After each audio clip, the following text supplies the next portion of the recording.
Welcome back, Man United fans. Here new updates, big changes coming to Old Trafford. The latest on Garnacho and Bruno Fernandes. What if I told you that two of Manchester United's most important players might be planning their exits from Old Trafford? Would you believe it? Well, recent reports suggest exactly that. The transfer window is heating up with some shocking news about Alejandro Garnacho and Bruno Fernandes that could change everything we know about United's future. The football world never sleeps, and neither do transfer rumors. Just when you think you know what's happening at your favorite club, something new pops up that makes you question everything. Today, we're diving deep into two major stories that have United fans talking, arguing, and wondering what comes next. Introduction. Manchester United has always been a club where big stories happen. From legendary signings to surprise departures, Old Trafford has seen it all. But even by United standards, the current transfer rumors are something special. We're talking about a young star who many see as the future of the club, and a captain who has been the heart of the team for years. Alejandro Garnacho, the electric winger who has captured hearts with his pace and skill, is reportedly wanted by Chelsea. But here's the twist. United want £50 million for him. That's not pocket change, even in today's crazy transfer market. Meanwhile, Bruno Fernandes, the Portuguese maestro who creates magic every time he touches the ball, is apparently thinking about his next chapter. MLS or Saudi Arabia could be calling his name. These aren't just random rumors from unknown sources. We're getting reports from reliable journalists who have been covering football for years. So what does this all mean? How did we get here? And most importantly, what should United fans expect? Let's break down everything we know about these two massive stories. We'll look at the money, the timeline, the reasons behind these moves, and what it could mean for Manchester United's future. Whether you're a die-hard Red Devil or just someone who loves football drama, this story has something for everyone. The Garnacho situation. Why Chelsea want him and why United won't let go cheap. Have you ever seen a player and immediately known they were special? That's exactly what happened when Alejandro Garnacho first broke into United's first team. The young Argentine winger has pace that defenders hate, skills that make crowds jump to their feet, and the kind of fearless attitude that reminds you why football is beautiful. So why would Manchester United even consider selling him? The answer isn't simple, but it tells us a lot about how modern football works. Who is Alejandro Garnacho? Before we dive into the transfer drama, let's talk about who this player really is. Garnacho is 21 years old, which in football terms makes him a baby with huge potential. He was born in Spain but chose to represent Argentina. Following in the footsteps of some pretty famous players from that country, he joined United's academy when he was just 16. That's an age when most of us are worried about school tests, but Garnacho was already dreaming of playing at Old Trafford. The club saw something special in him, and they were right. His breakthrough came under Erik ten Hag. The Dutch manager gave him chances, and Garnacho grabbed them with both hands. He's fast, direct, and not afraid to take on defenders. In today's game, wingers like him are worth their weight in gold. Why does Chelsea want him? Chelsea's interest in Garnacho makes perfect sense when you think about it. The Blues are building a young, dynamic team. They want players who can grow with the club and become stars. Garnacho fits that description perfectly. Think about Chelsea's recent transfer strategy. They've been buying young players with potential rather than established stars. It's a risky approach, but when it works, it can pay off big time. Garnacho represents exactly the kind of signing that could define Chelsea's future. The winger's pace would be perfect for the Premier League. English football is fast and physical, and Garnacho has already proven he can handle it. He's not some unknown quantity from a foreign league, he's already showing what he can do at the highest level. Chelsea also need width in their attack. Having a player who can stretch the game and create problems for defenders is crucial in modern football. Garnacho offers that and more. The £50 million question. Now here's where things get interesting. Manchester United want £50 million for Garnacho. Chelsea are only willing to pay £35 million. That's a £15 million gap, which might not sound huge when we're talking about football transfers, but it's actually massive. Why are United being so stubborn about the price? They have their reasons, and they're actually pretty smart ones. First, look at recent transfers. Noni Madueke went to Arsenal for £48 million. Anthony Elanga moved to Newcastle for £52 million. United are saying that Garnacho is at least as good as these players, so why should they accept less money? This is called market value, and United are trying to protect it. If you sell a good player for cheap, other clubs start thinking all your players are available for bargain prices. That's not a position any big club wants to be in. Second, Garnacho is young and getting better. Players like him usually become more expensive as they develop, not cheaper. United might be thinking that if they don't sell him now for £50 million, They could sell him next year for 70 million or more. Third, replacing Garnacho would cost money too. If United sell him, they need to buy another winger. Good wingers are expensive, so even if they get 35 million for Garnacho, they might need to spend 40 or 50 million to replace him. That doesn't make business sense. What this means for the transfer. With only a few days left in the transfer window, this standoff is getting tense. Chelsea need to decide if they really want Garnacho badly enough to pay United's asking price. United need to decide if they're willing to lose out on £35 million by being too greedy. Transfer negotiations are like poker games. Both sides are trying to figure out how much the other really wants the deal to happen. Chelsea are betting that United will accept less money if they wait long enough. United are betting that Chelsea want Garnacho so much that they'll eventually pay the full price. Who's right? We'll find out soon enough. But there's another angle to consider. Does Garnacho himself want to leave? Players usually have a big say in where they go, especially at big clubs like United. If Garnacho is happy at Old Trafford and doesn't push for a move, it becomes much easier for United to keep him. The bigger picture. This transfer saga tells us something important about where Manchester United are as a club right now. They're not desperate to sell their best young players. That's actually a good sign for United fans. A few years ago, when United were struggling financially and on the pitch, they might have jumped at any decent offer for a young player. Now, they're in a position where they can demand top dollar and walk away if they don't get it. It also shows that other big clubs see United's young players as valuable assets. Chelsea wouldn't be offering £35 million for a player they didn't rate highly. That's good news for United's academy and their ability to develop talent. The man who changed everything. Let's be honest about Bruno Fernandes. When he arrived at Manchester United in January 2020, he changed everything. United went from a team that struggled to create chances to one of the most exciting attacking sides in the Premier League. His impact was immediate and massive. Penalties, free kicks, long passes, shots from distance. Bruno could do it all. He became United's most important player almost overnight, and that's saying something for a club with a lot of talent. But football careers are short, and Bruno is now 30 years old. That's not old for a normal person, but it's getting there for a footballer. He's at the stage where he needs to start thinking about what comes next. Why MLS or Saudi Arabia? The reports suggest that Bruno is interested in moves to Major League Soccer in America or the Saudi Pro League. Why these two leagues? The reasons are different, but both make sense. MLS has become a popular destination for European stars who want a new challenge. The league is growing, the lifestyle in America is appealing, and the money can be very good. Players like Lorenzo Insigne, Sebastian Giovinco, and Carlos Vela have all made successful moves to MLS. The Saudi Pro League is different. It's all about the money there. Saudi clubs have been throwing crazy amounts of cash at European players, and many have found it impossible to refuse. Cristiano Ronaldo started the trend, and others have followed. For Bruno, both options offer something that Manchester United might not be able to provide: a fresh start and potentially more money. The 2026 World Cup factor. Here's where the story gets really interesting. Bruno reportedly wants to stay at United for one more season before making his move. Why? The 2026 FIFA World Cup. This makes perfect sense from Bruno's perspective. The World Cup is the biggest tournament in football, and every player wants to be in the best possible shape for it. Playing at the highest level in the Premier League gives him the best chance of staying sharp and keeping his place in the Portugal national team. Think about it from his point of view. If he moves to MLS or Saudi Arabia now, will he still be good enough for the World Cup in 2026? It's a risk he doesn't seem willing to take. This timeline actually works well for United too. It gives them a full season to find a replacement and plan for life after Bruno. Losing your best player suddenly is always difficult, but having time to prepare makes it much easier. What United fans should think. If you're a United fan reading this, you're probably feeling a mix of emotions right now. On one hand, Bruno has been incredible for the club. Losing him would be a massive blow. On the other hand, if he wants to leave, it might be better to know now rather than be surprised later. The good news is that Bruno isn't pushing for an immediate exit. He's being professional about the whole situation. He turned down a move to Al Hilal this summer, which shows he's not just chasing money without thinking about what's best for his career. His contract runs until 2027, which means United are in a strong position. They don't have to sell him unless they want to. They can negotiate from a position of strength. The financial reality. Let's talk money for a minute. Bruno Fernandes is one of United's highest paid players, and keeping him for another season won't be cheap.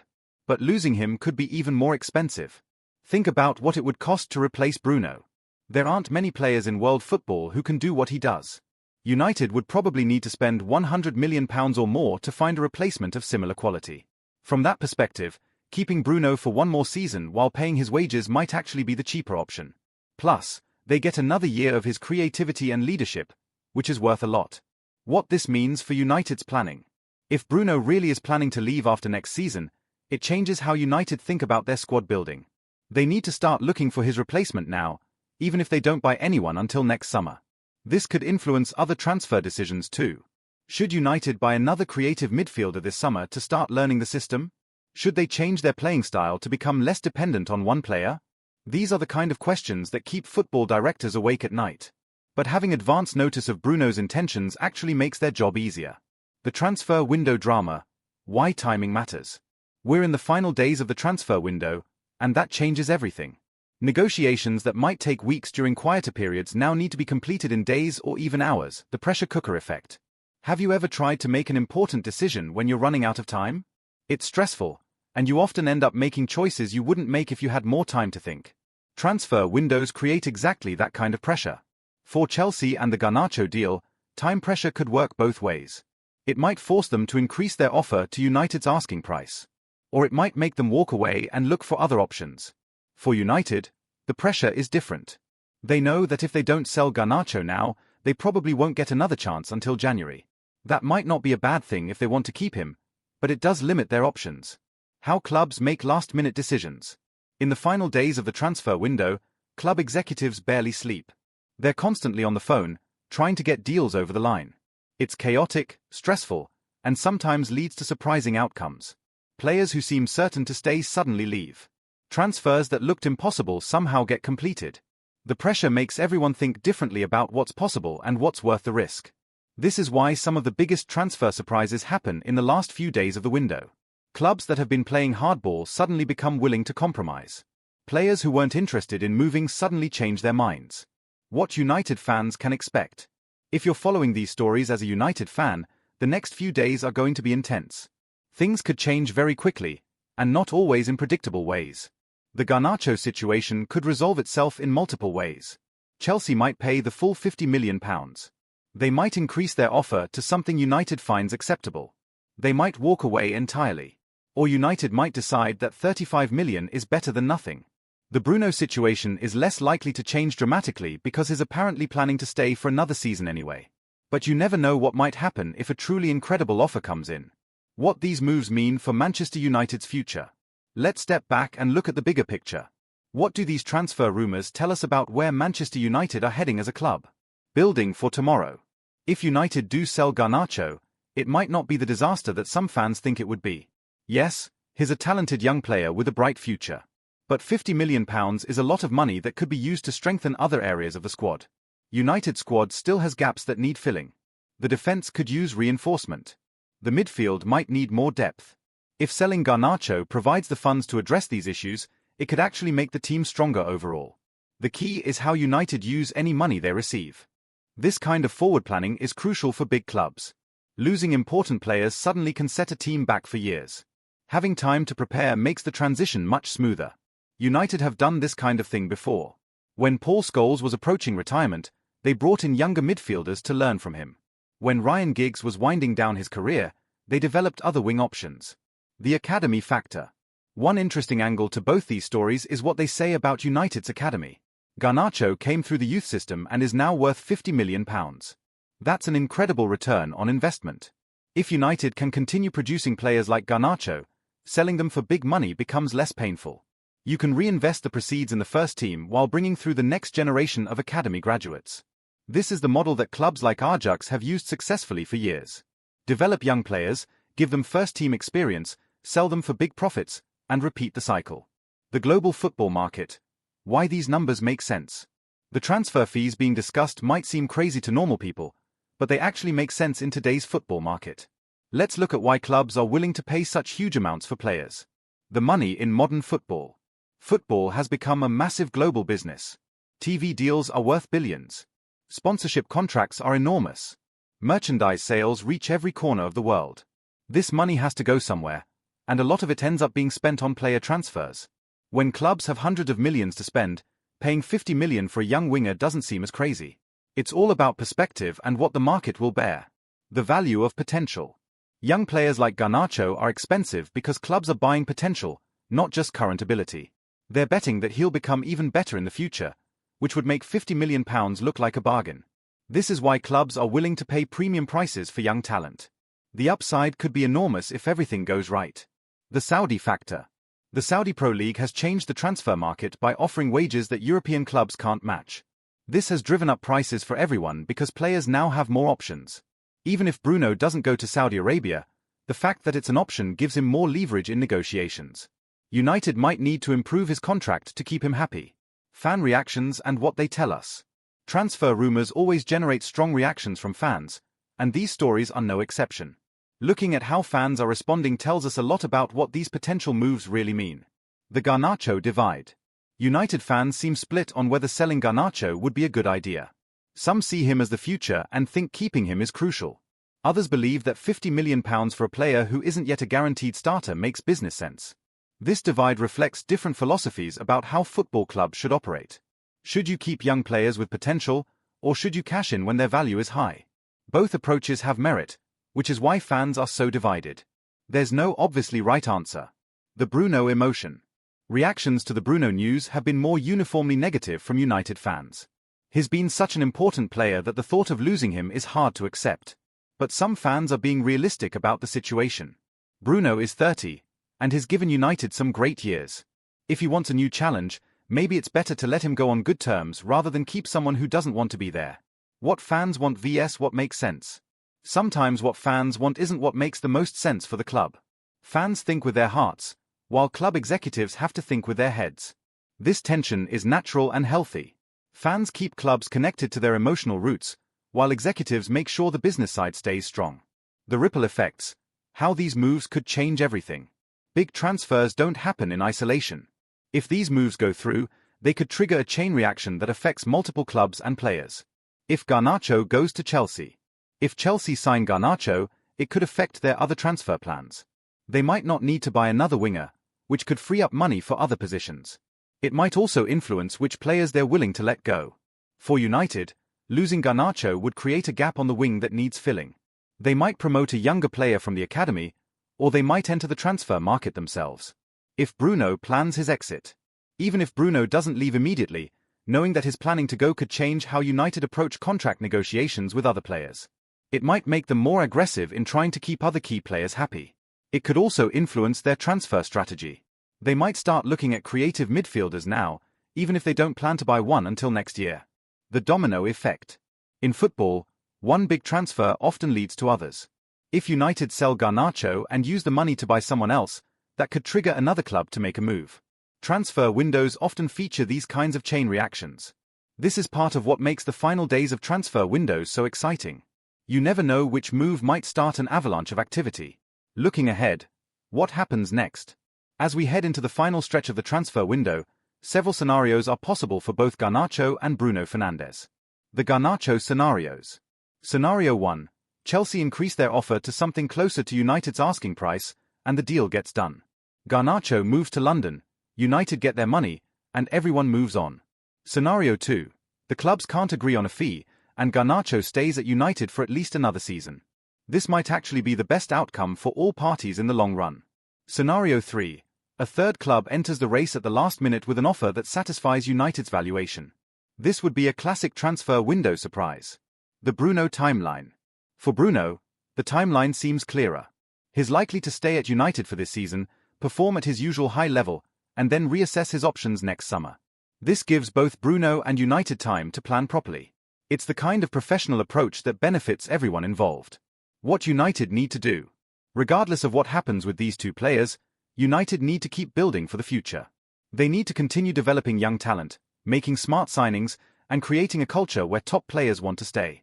The club's long-term success depends on more than any individual player, no matter how good they are. The business of football, understanding the money. Let's talk about the financial side of these potential transfers, because understanding the money helps explain why clubs make the decisions they do. Revenue and expenses. Manchester United is one of the richest clubs in the world, but they still need to balance their books. Money from player sales helps fund new signings and keeps the club financially healthy. If United sell Garnacho for £50 million, that's 50 million they can spend on other players or use to reduce debt. It's not just about having more money, it's about having financial flexibility. The FFP factor. Financial fair play rules mean that clubs can't just spend unlimited amounts of money. They need to show that their spending is balanced by their income.